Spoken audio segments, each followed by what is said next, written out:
sampai juga kita berbicara tentang ibadah. Apa saja yang menjadi landasan kita di dalam beribadah? Ya, ada rasa al-khauf, takut, ada juga roja, harapan. Satu lagi, mahabbah.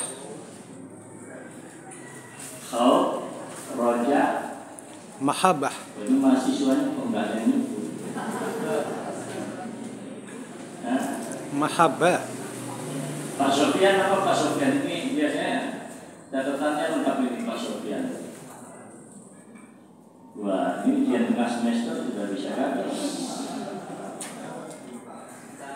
Al-mahabbah, lulus ya. Jadi kata satu yang bisa menjawab dianggap semuanya lulus. Jadi mahabbah, khauf dan raja. Kemudian kita juga berbicara tentang macam-macam ibadah. Ada ibadah yang ada di dalam qalbu. Ada ibadah yang bersifat keyakinan. Ada ibadah yang bersifat lisan. Ada ibadah yang bersifat fisik. Ya kan? Ada ibadah yang bersifat harta benda. Ibadah kita ke Palestina, ibadahnya apa saja yang di Palestina itu? Satu, keyakinan. Itu i'tiqadiyah. Ya. Satu, keyakinan. Yang kedua, qalbiyah. Kita hanya bisa prihatin. Karena nggak bisa ngapa-ngapain, ya Allah. Saudara-saudara kami Toyo Tega diperlakukan seperti itu ibadah qalbiyah. Kemudian kita doakan mereka, itu ibadah lisan. Ya Allah, bantulah saudara-saudara kami di Palestina. Ucapkan doa, itu ibadah lisan. Jenengan tidak mau beli produk, itu ibadah mal, ibadah harta. Jenengan infak 10.000, itu ibadah harta. Iya, itu ibadah hartanya bisa itu yang lakukan. Nah, di masyarakat yang saya muliakan, pagi ini kita sempurnakan. Kalau sudah semuanya kita ikhtiarkan, kita laksanakan ibadah dengan penuh cinta kepada Allah. Kita laksanakan ibadah juga karena rasa takut kepada Allah. Jujur saja, gimana saya merasa tidak takut ya? Seorang sahabat yang sekian lama saya bergaul, berinteraksi, saya tahu gitu ya. Tiba-tiba saya harus meletakkan jasadnya di liang lahat. Otomatis, saya lihat Ustaz Dewi sampai sekarang, wajah beliau yang menempel ke tanah itu nggak bisa saya lupakan.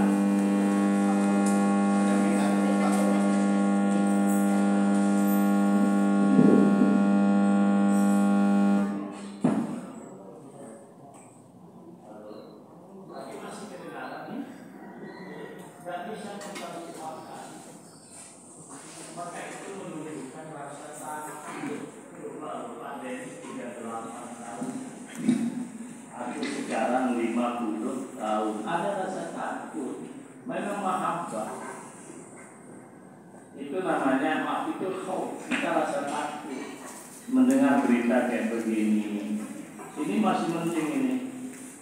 Ibu Ponira 59, apalagi Simbah ini, itu 90 tahun. Tapi Pak Denis 38 loh, 38 tahun itu ada khauf. Nah khauf kita ini, ya sudah, tidak ada kemudian pilihan bagi kita untuk serius kalau beribadah itu. Tapi juga kita punya rasa cinta kepada Allah. Ibu-ibu dengarkan ceritanya Habib siapa Al-Musawi, ketika beliau usia berapa tahun, itu bermimpi ketemu Rasulullah Sallallahu Alaihi Wasallam dan diceritakan. Dan ketika beliau cerita ini, beliau sedang menggunakan alat bantu nafas oksigen dan sedang memegang kitab. Jadi walaupun dia sudah pakai alat bantu nafas, beliau masih mengajarkan kitab di tempat santri-santri datang kayak begini. Ranjangnya itu yang digeser. Mungkin rumahnya sebelahan dengan masjid, lalu pas jadwalnya taklim ngaji, ranjangnya ditaruh di tempat kayak begini dengan alat bantu nafas, dan beliau tidak duduk gini, tapi terlentang gitu. Di situ beliau bercerita, beliau mengatakan, aku telah bertemu dengan Rasulullah dalam mimpi, dan aku katakan kepada beliau, ya Rasulullah, sungguh aku rindu kepadamu, aku rindu untuk segera bertemu kepadamu. Terus apa kata Rasulullah menjawab dalam mimpi itu? Tidak perlu ke susu, kau belum waktunya bertemu denganku. Nanti sebelum 40 tahun usiamu, kamu akan bertemu denganku. Dan waktu beliau ngaji dalam keadaan sakit masa Covid kemarin, beliau mengatakan kepada jamaahnya, usiaku saat ini 37 tahun. Rasulullah mendikannya itu sebelum 40 tahun. Beliau meninggal persis seperti mimpinya, belum masuk usia 40 tahun. Ngomong apa kita? Saya ingin mengatakan kepada kita, mati itu sudah ada tanggal jamnya di atas sana. Tidak usah takut mati. Itu contoh. Dan videonya bisa ibu lihat. Videonya bisa ibu lihat. Jadi begitu kagumnya para pengikut Muhibbin itu diantaranya gitu. Dia mimpi, wahai Rasulullah, kalau demikian saya minta sajalah kepada Allah, butakan mataku, yang penting aku bisa melihat dirimu, wahai Rasulullah.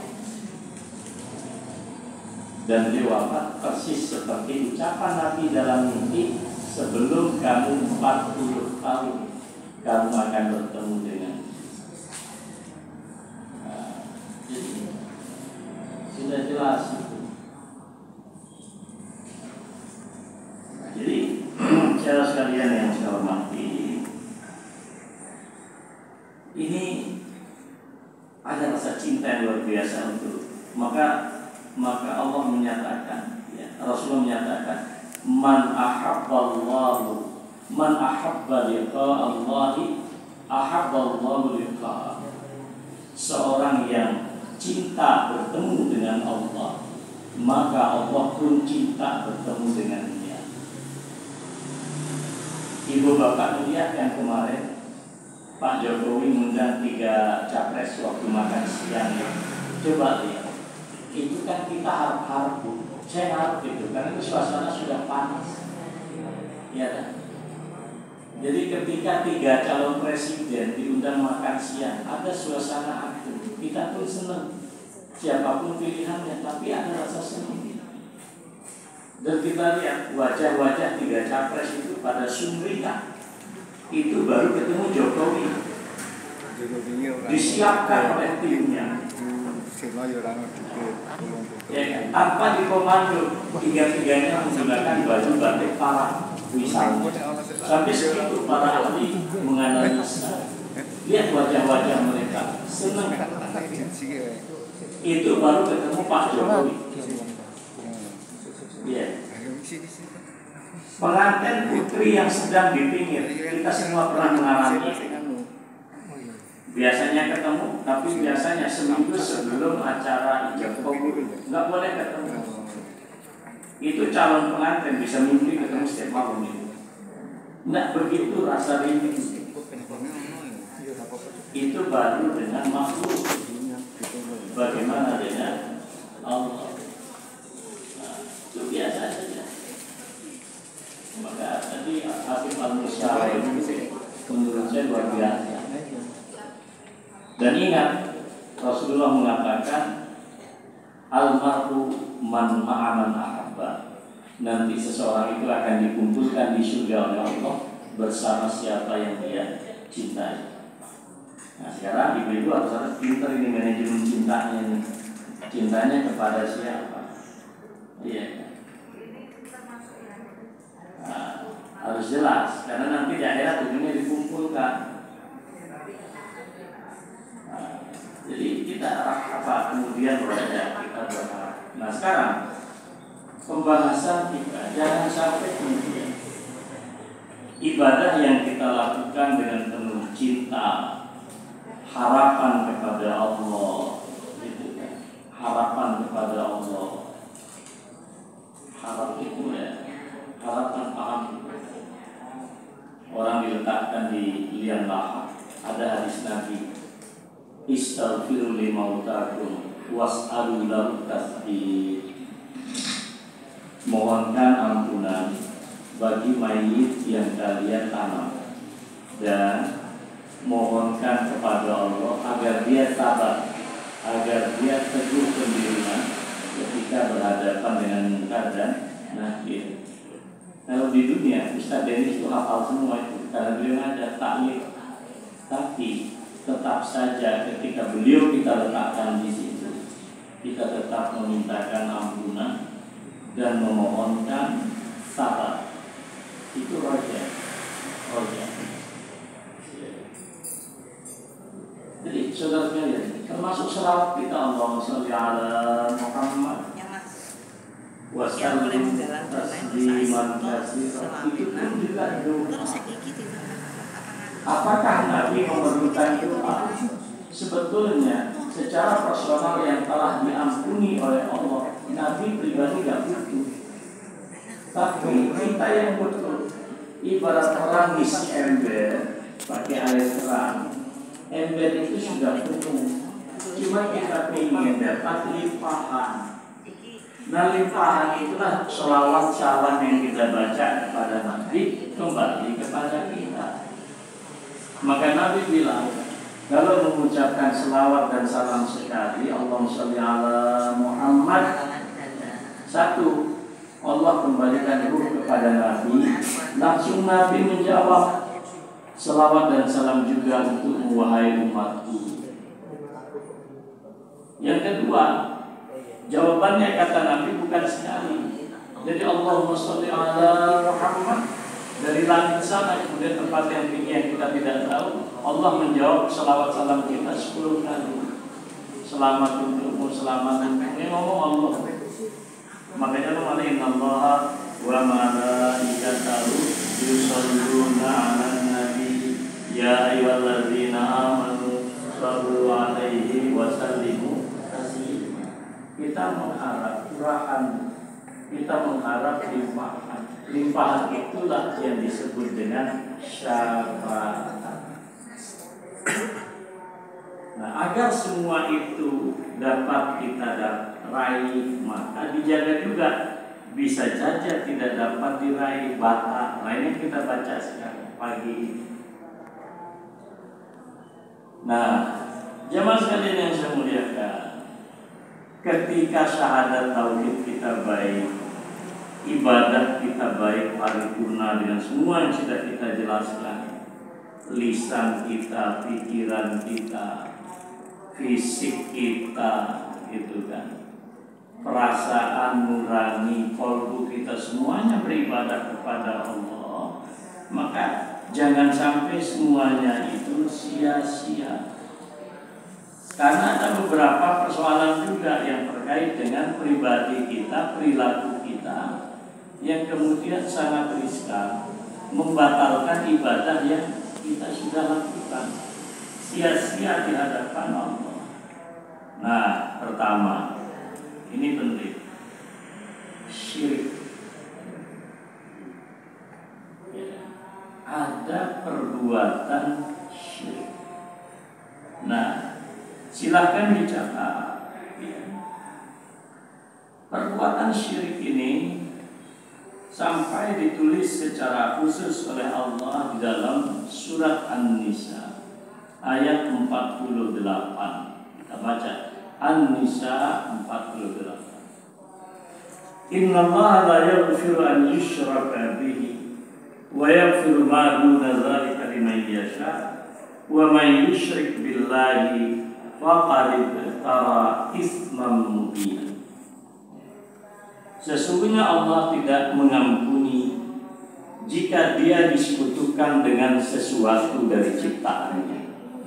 Dan Allah mengampuni dosa, segala dosa selain kesyirikan. Dan barang siapa yang berbuat syirik mensekutukan Allah, sungguh dia telah melakukan dosa yang sangat besar. Ini syirik. Ini ayat pertama. Ayat yang kedua sederhana saja. Al-Maidah 72. Innahu man yusyrik billah. Sesungguhnya sesiapapun yang berbuat syirik kepada Allah, faqad harramallahu alaihi jannah. Sungguh Allah telah haramkan baginya surga. Wa ma'wahu nar.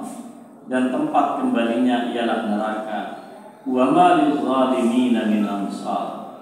Dan sungguh tidak ada bagian bagi orang-orang yang zalim seorang penolong pun kelak. Jadi kesyirikan itu disebut juga dengan kezaliman.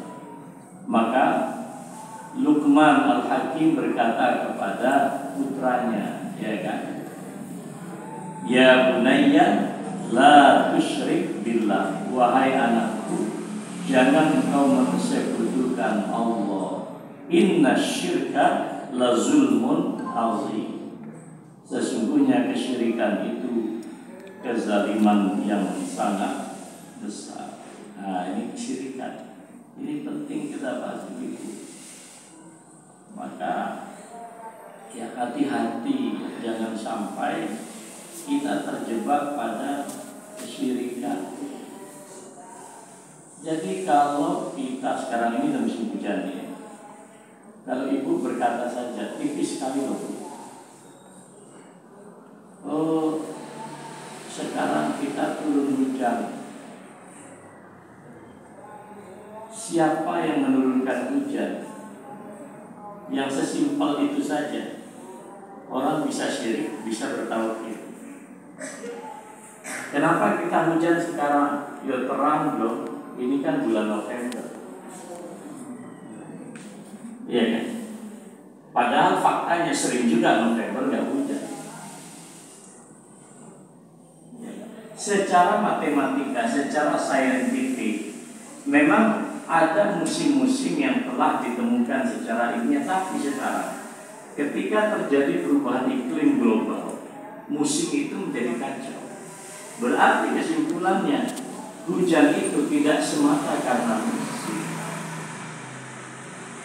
Kalau hujan itu karena awan, seringkali kita di Jogja, begitu turun dari masjid di pagi hari, kelihatannya mendung. Wah, ini kelihatan, malah bukan hanya mendung, sudah ada rasa rintik. Tapi tidak hujan juga. Maka kalau ibu bapak mengatakan hujan itu hanya karena ada awan, itu juga persoalan. Gitu. Sama dengan sakit, hati-hati. Sederhana sekali. Pak Yunhar ketika beliau masih hidup, kalau pidato takziah yang beliau tidak pernah lupa menyampaikan kepada para muazzin yang datang takziah. Ibu bapak sekalian, kata beliau, mati itu sebabnya hanya satu, ajalnya tiba, bukan karena sakit. Sakit itu adalah peristiwa yang menghantarkan, peristiwa yang terjadi. Ya. Ini kadang-kadang kita, makanya kan sering orang mengatakan, saya cerita saja, ketika seorang mahasiswi bunuh diri dari satu daerah di Sumatera, ya kan? pada saat begitu ibunya buka handphone, ternyata ibunya itu sedang tertidur. Itu jam 5:04, jam setengah 6 pada saat peristiwa itu terjadi. Kenapa ibunya tidak buka handphone? Rupanya ibunya pada hari itu sedang tidak sholat, sehingga bangunnya itu tidak segera. Ketika handphone berdering dari anaknya, pada saat peristiwa itu, karena yang mengangkat jenazah ini setelah lompat dari lantai 4 itu teman saya, junior saya yang mengangkat jenazah itu. Begitu dicek, itu peristiwa miss call, itu justru pada saat anak itu ditemukan wafat. Jadi diduga keras, anak ini mau pamit. Jadi kalau ini diputar terus, gitu kan, kemudian berbicara lagi, ibunya bilang, loh, tadi malam kan anak saya itu sudah jelas gitu, minum bodrek sampai 20 biji. Karena apa ya? Karena ada tekanan psikologis, dibawalah ke PKU dan dikuras oleh dokter. Lalu ditanya lagi, kenapa anak saya tidak ditahan? Kalau anak saya tidak ditahan, mungkin anak saya tidak meninggal. Tapi tahu dari mana? Nah, dokter mengatakan di PKU tidak ada bangsal untuk psikiater, untuk sakit ini tidak ada. Jadi kalau ini terus dirapati, yang terjadi kemudian saling menyalahkan. Maka betul kata Pak polisi yang menyelidik itu, jalan yang paling baik kalian berdamai. Kenapa? Semuanya juga bisa saling menggugat, baik pihak keluarga yang meninggal ataupun pihak yang sedang dititipi. Nah, anak ini ada sakit psikologis. Kenapa orang tua tidak melaporkan? Oh, nggak ada ujungnya, Bu. Nggak ada ujungnya. Maka diduga keras nanti semuanya memiliki kekurangan. Iya kan? Maka saya katakan, jadi peristiwa mati itu suatu fakta. Tetapi sekarang siapa yang punya hak untuk menghidupkan dan mematikan? Allah. Makanya kita katakan kan, Astaghfirullahaladzim, alladzi la ilaha illa huwal hayyul qayyum, yuhyi wa yumiit, wa huwa ala kulli syai'in qadir. Hanya Allah yang menghidupkan, hanya Allah yang mematikan. Jadi Rasulullah menyatakan, kalau orang meninggal dunia, maka kita akan mengucapkan kata Nabi, Inna lillahi ma a'ta wa lillahi ma akhadha. Sesungguhnya milik Allah segala apa yang diberikan, dianugerahkan, dan sesungguhnya wa inna lillahi ma akhadha, apa yang diambil juga miliknya. Allah nggak akan yang mengambil apa yang bukan miliknya. Tapi ingat, semua yang ada di sini lillahi ma fis samawati wa ma fil ardi. Tidak ada segala sesuatu yang di alam semesta, di langit, di bumi kecuali milik Allah. Jadi kata Nabi, sesungguhnya milik Allah segala apa yang diberikan, dan milik Allah segala apa yang diambil, wali kullin, dan setiap sesuatu ajalun, batas ambang batas akhir, musamma, yang telah ditentukan, Pak Denis, ambang batasnya itu ya hari Selasa setelah subuh tanggal 7 November, itu batas ambang. Kalau dikatakan alat bantu nafas itu bisa menghidupkan, faktanya Ustaz Denis pakai ventilator juga meninggal. Bu Yayun pakai ventilator juga meninggal. Pak Harto lama lagi ventilatornya meninggal juga. Berarti ventilator tidak bisa menghidupkan. Dia hanya alat bantu nafas ketika ketika paru-paru ini sudah tidak kuat memompa, sirkulasi udara nggak kuat, maka dibantu dengan alat namanya ventilator. Berarti siapa yang menghidupkan, siapa yang mematikan? Allah, bukan dokter. Nah, di sini saja kita bisa berdebat loh. Iya. Maka syirik itu tipis sekali. Jadi saya ingat betul pesan Pak Yun itu. Sebab kematian itu hanyalah ajal yang telah tiba. Kalau sudah tiba saatnya, itu tidak akan bermakna apapun, sepintar apapun ilmu pengetahuan. Bu, siapa yang membuat kita sakit? Allah juga. Pak Luhut bin Sarpanjaitan kurang apa? Jenderal, ya, jenderal. Jabatannya itu puluhan di Republik ini. Kalau ngomong gagah, ibu bapak lihat di TV, ya, sekarang sakit. Kalau kuasa fisiknya Pak LBP itu di tangan Pak LBP dan di tangan Pak Jokowi, mungkin beliau tidak dirawat hari ini di Singapura.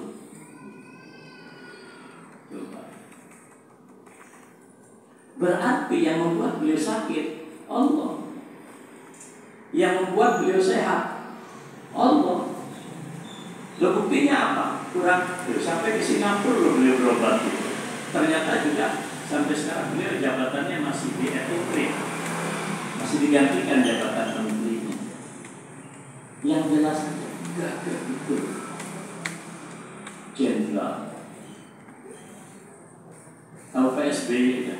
Badannya tegak, ganteng, jenderal bintang 4.